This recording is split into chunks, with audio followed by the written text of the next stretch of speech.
Buongiorno e benvenuti a riscoprire la Mesopotamia. Concludiamo con questo episodio la nostra serie dedicata agli scavi archeologici italiani in Iraq, realizzati in collaborazione con l'Ambasciata d'Italia a Baghdad.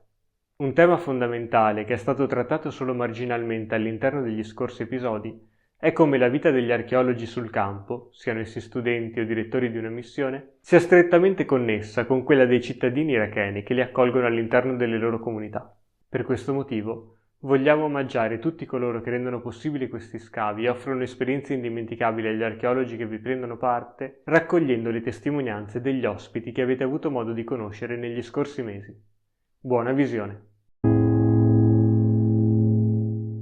Se c'è un aspetto che arricchisce la nostra esperienza archeologica sul campo, questo è il rapporto che si sviluppa con le comunità locali. Lavorare direttamente in questi siti archeologici implica anche una conoscenza non solo del territorio e del patrimonio culturale, ma anche una conoscenza direttamente delle comunità che abitano queste aree e che hanno quindi tradizioni, rituali, costumi completamente diversi dai nostri, che rappresentano quindi un'ulteriore scoperta per quello che riguarda appunto una missione archeologica. Nel caso di Asingiran abbiamo sviluppato un rapporto molto stretto con le comunità degli abitati vicini, in particolare dei siti di Giugiar, perché molti nostri operai vengono da queste zone e con questi operai e anche con i colleghi archeologi che sono poi appunto dei dipendenti della direzione dell'antichità abbiamo avviato un rapporto di collaborazione che rappresenta ormai uno dei nostri pilastri di intervento con la missione di Asingiran. Pilastri di intervento per quale motivo? Perché abbiamo, come dire, un po' insieme quello che è la riscoperta di questo patrimonio culturale e per diverse di queste comunità rappresenta anche una sorta di novità, essendo la lettura del paesaggio archeologico difficile, lo è per noi da riconoscere, quindi richiede appunto tempo, ma lo è anche per loro che sono magari meno esperti. E quindi il contatto con queste persone ha fatto sì che ormai da diversi anni abbiamo un rapporto molto stretto con molti di loro che si sono anche professionalizzati lavorando insieme a noi e noi stessi abbiamo migliorato notevolmente le nostre conoscenze grazie a questa sorta di collaborazione a livello locale e negli ultimi anni in particolare poi questo rapporto si è anche approfondito grazie a ulteriori linee di disseminazione, di divulgazione che stiamo sperimentando insieme ai nostri colleghi e ai nostri operai presso quelle che sono poi le popolazioni più giovani, quindi le scolaresche, presso le quali andiamo a fare interventi per spiegare cosa stiamo facendo insieme e come la cooperazione italiana e curda permette di riscoprire un pezzo del passato di questo territorio così ricco e così variegato. Uno forse dei momenti di maggior convivialità e maggior,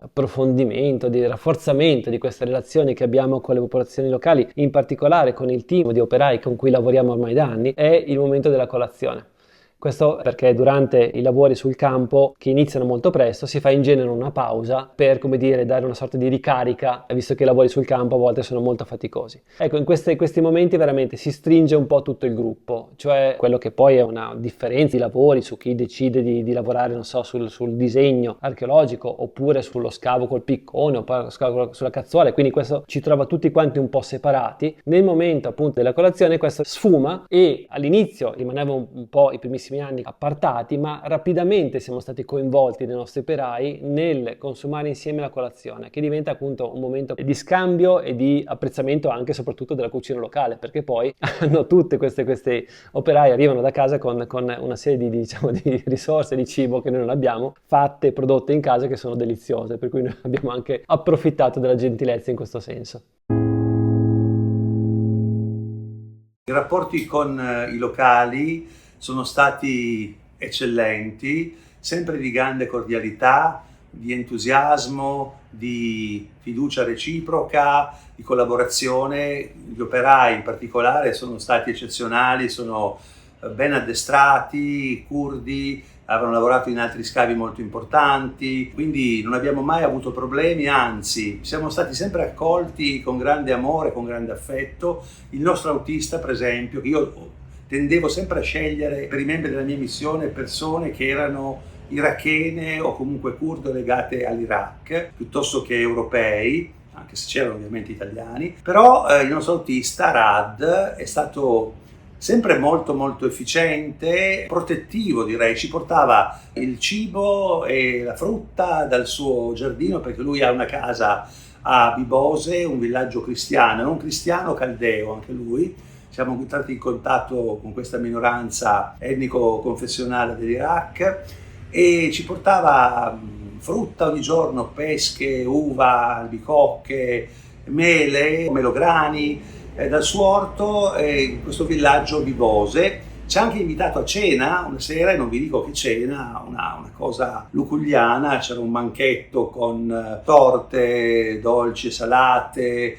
con il mashguf, il pesce di fiume tipico del Tigri, e insomma ci ha fatto conoscere i suoi familiari, la sorella, la madre, abbiamo regalato un cappotto alla madre, un abito, quindi sono gente molto dolce, molto buona, onesta, e veramente sono dei grandi amici, continuano a scrivermi continuamente in questi giorni. Ricevo spesso dei video dall'Iraq. Rad è caldeo, cioè cristiano. Noi siamo entrati in contatto molto stretto con questa comunità minoritaria dell'Iraq. I caldei cristiani sono discendenti degli antichi assiri e degli antichi babilonesi, sono le popolazioni autoctone dell'Iraq, perché l'Iraq è stato evangelizzato, la piana di Ninive, lo sappiamo, nel I secolo d.C. ovviamente, dagli apostoli, probabilmente San Tommaso, che poi si è spinto verso l'India, dove si troverebbe il suo cenotafio a Madras. Quindi loro hanno questa grande spiritualità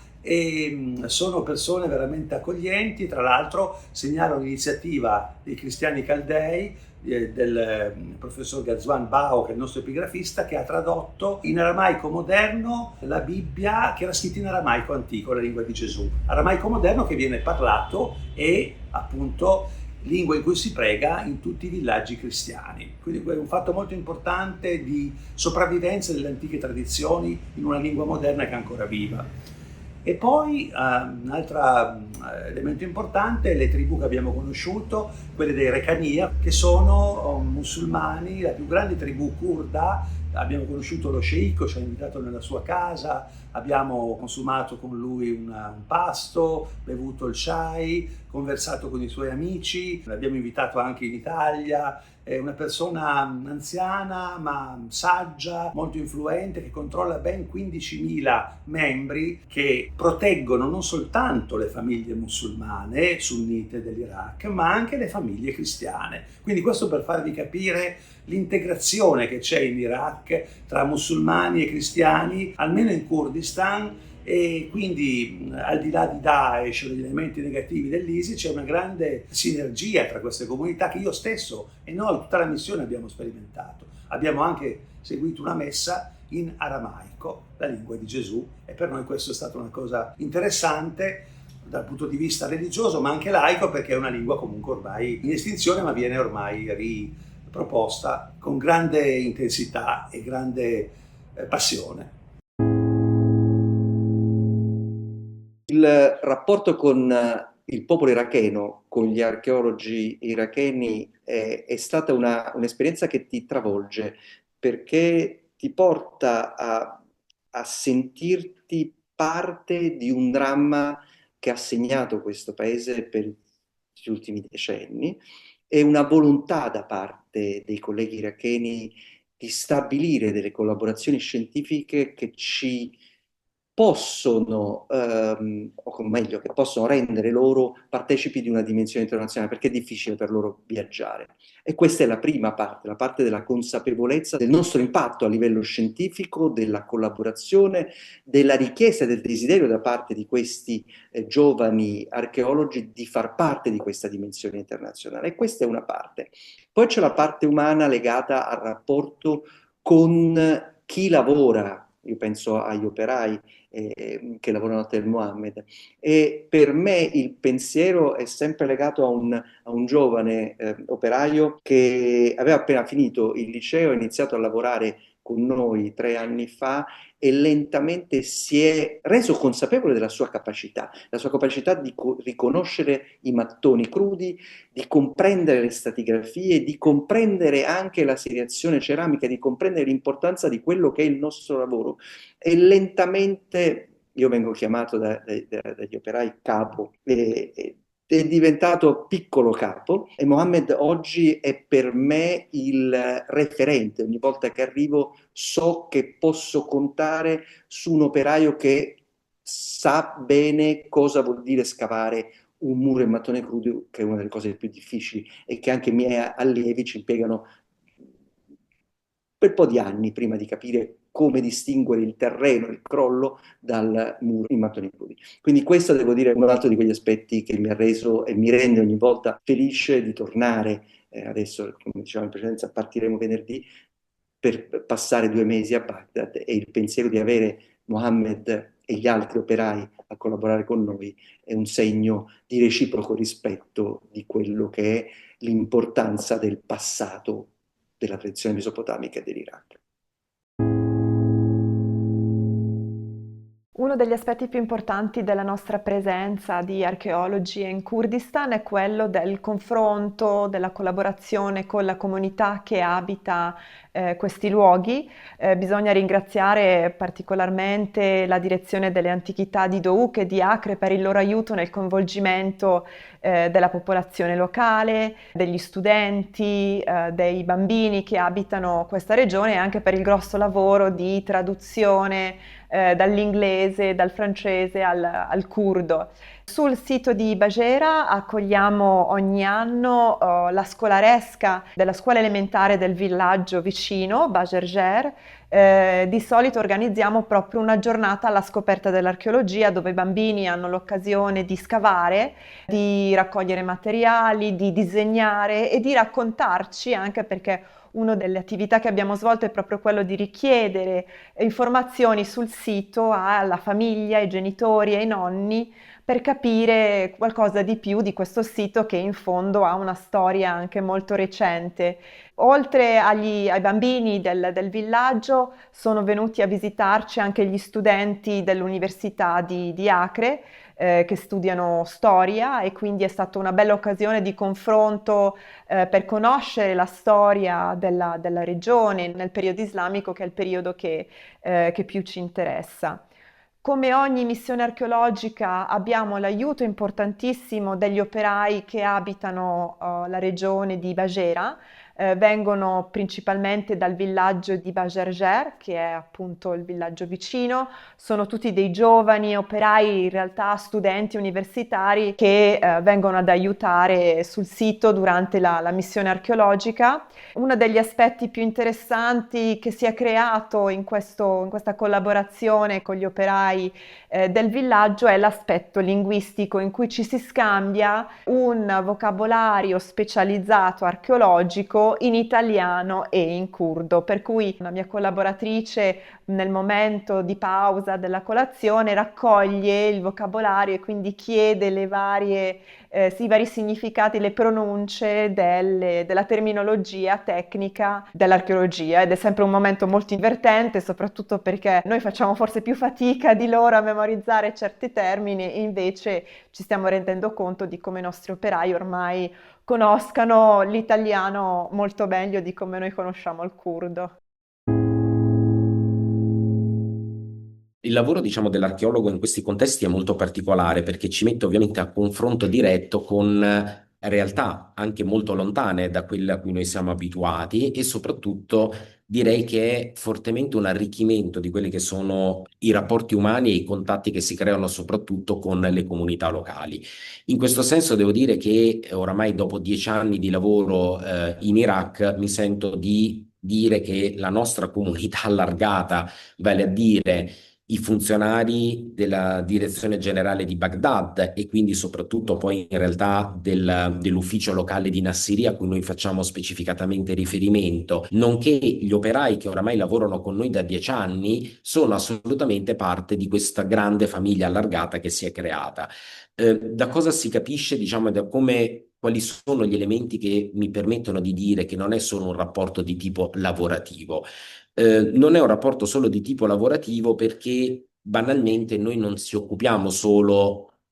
ovviamente la maggior parte del nostro tempo è dedicata a questo, al lavoro, alla registrazione dei dati e quindi diciamo alla produzione di quello che è l'elemento dello scavo archeologico. Però c'è tutto un contesto che viviamo quotidianamente sia sullo scavo e nelle attività anche al di fuori dello scavo archeologico, che ci fanno capire come non è solo un rapporto di tipo lavorativo, ma è diventato proprio un rapporto di tipo umano. Quindi la condivisione, per dire, della colazione che noi facciamo sul sito ogni mattina, fino ai doni che i nostri operai ci fanno in maniera regolare, degli scambi che facciamo quotidianamente, fino, mi verrebbe da dire, anche inizialmente, no, se vogliamo, il blocco o la diversità linguistica, che invece oggi è diventata un elemento di forte condivisione e anche, come dire, di confronto diretto tra quelli che ad esempio sono delle modalità di dire, dell'utilizzo di anche alcune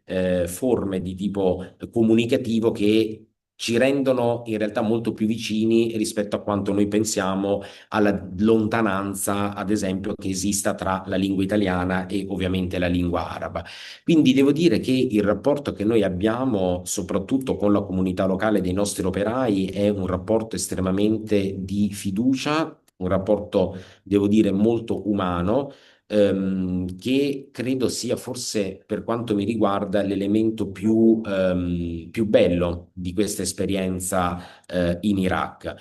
Non nascondo il fatto che ovviamente uno degli elementi più affascinanti è proprio l'indagine archeologica di un patrimonio come quello iracheno, che è assolutamente, direi, unico al mondo nella sua diversità, nella sua complessità e anche nella sua ricchezza. Però mi piace ricordare che questo è l'elemento che ci ha fatto portare qui e che adesso diventa, come dire, solo uno degli elementi, perché noi possiamo tornare qui anche perché abbiamo dei rapporti di tipo umano, delle amicizie, dei contatti che vanno, come dire, al di là di quella che è l'attività meramente lavorativa del lavoro dell'archeologo sul campo, perché ha creato una serie di contatti e di